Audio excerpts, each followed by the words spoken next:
Almost 60% of Americans have at least one chronic disease. So if you want to go based on statistics, then you will probably get a chronic disease at some point in your life, and it will lower your quality of life. Now, trying to prevent chronic diseases can seem impossible because there's so many different chronic diseases out there. There's cancer, heart disease, diabetes, you name it. And picking and choosing which one to prevent sounds impossible because there's so many that are fighting to get you. But the good news is that a lot of these chronic diseases are related. But it all comes down to doing little things every single day to prevent getting them. And the earlier you start in this prevention, the better. One of the most important areas to improve on to prevent chronic diseases is to become metabolically healthy or improve your metabolic dysfunction. Now, what exactly does that mean? Metabolic dysfunction means that there is a problem with your body's metabolism. Your metabolism is basically all of the different reactions that go on in your body. And these reactions have one goal. It's to produce energy. So anything you eat or anything that you drink, it's all broken down into smaller components and it's stored for energy. That is essentially your body's metabolism. And this is going on all the time, even when you're sleeping. So an example of metabolic dysfunction is diabetes, but there are other diseases too. But metabolic dysfunction doesn't just stop there. It can also lead to other problems, including things like Alzheimer's and cognitive decline, and also mental health problems. And the process of metabolic dysfunction starts way earlier than anyone gets diagnosed with diabetes or even pre-diabetes. When someone is metabolically unhealthy, it means that they are way less efficient at producing energy.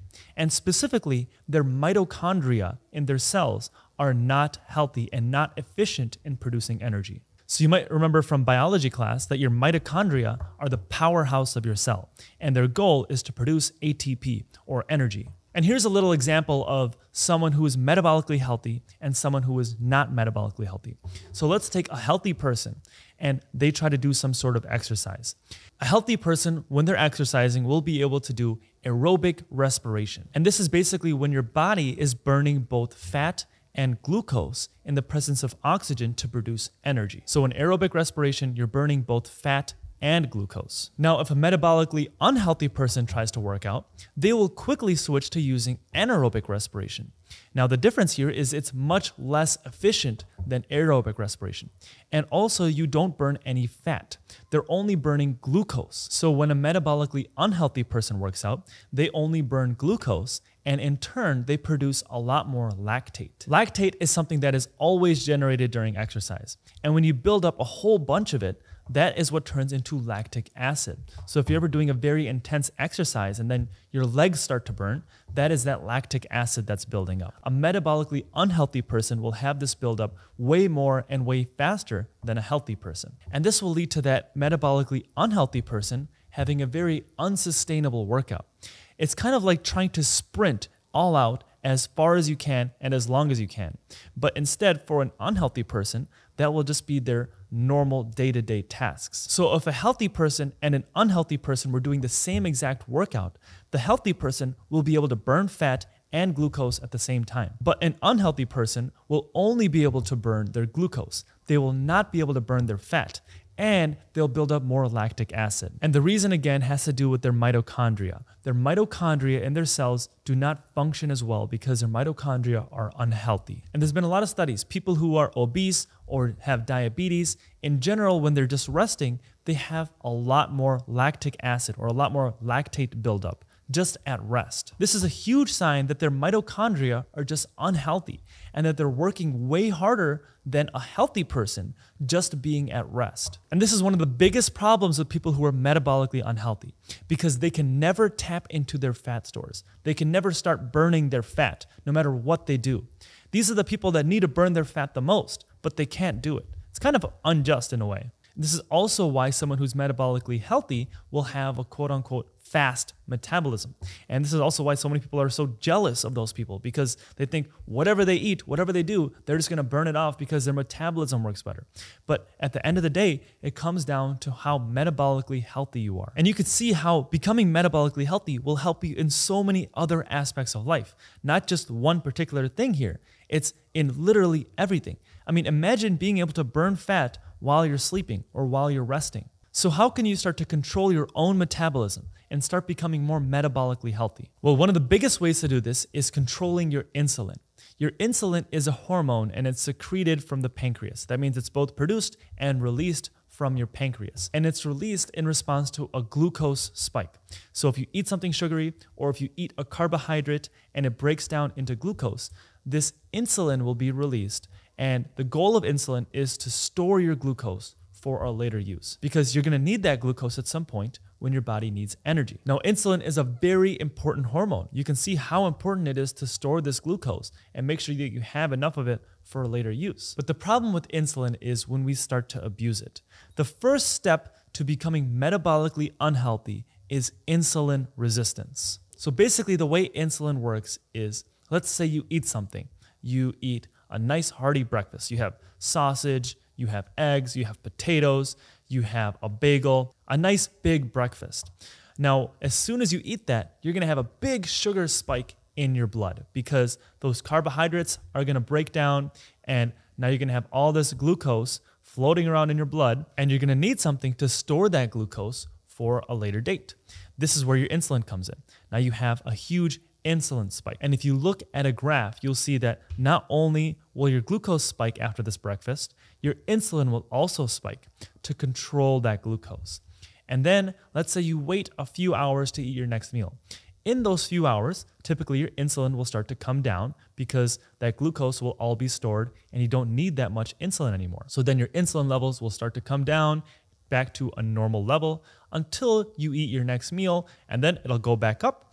And then again, same thing, it'll store that glucose for a later date, and then it'll come back down again, and then repeat. This is what a typical cycle of your insulin should look like, and this is what a metabolically healthy person's insulin will look like. But now let's look at someone who practices their meals a little differently. Let's say they eat that big hearty breakfast, and they have all this food, and they have this big insulin spike. But then they don't feel like waiting a few hours to eat their next meal. They start snacking on chips or crackers. Like they go to watch a movie or something, they bring chips with them. So they're constantly snacking on chips. Well, those chips are gonna release more glucose into your blood. And that means your body's still gonna need more insulin to control that glucose. So now your insulin levels are gonna stay high.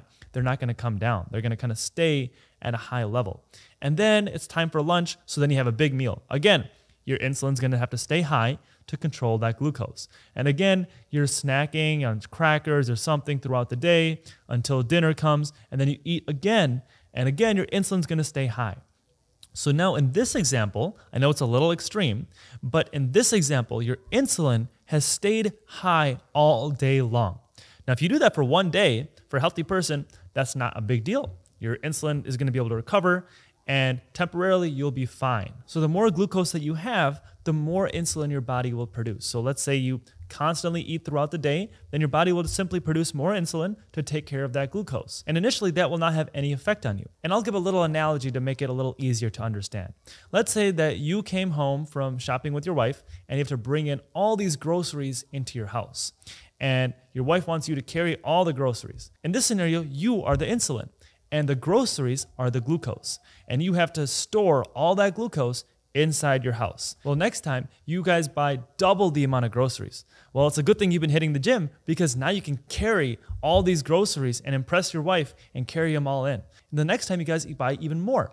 Eventually, you can only carry so much and you can't carry all that extra groceries or all that extra glucose inside of your house. And at some point, you're gonna need a helper. You're gonna need someone to help you carry that glucose in. But the problem is there's no one to help you. You were the only person. You were all the insulin in your whole body. Now what can you do? Well, this is what happens when you get insulin resistance.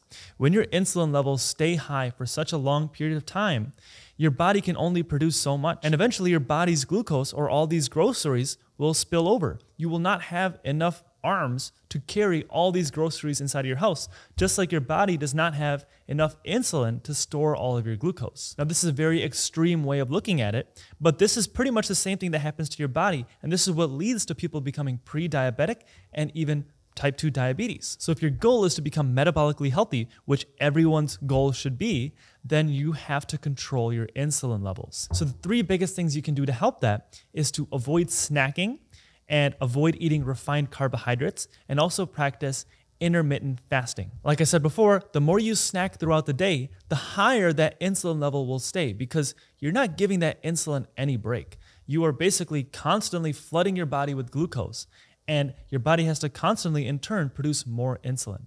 So instead, what I recommend is to eat however many meals and don't eat at all in between. So let's say you eat 3 meals a day, breakfast, lunch, and dinner.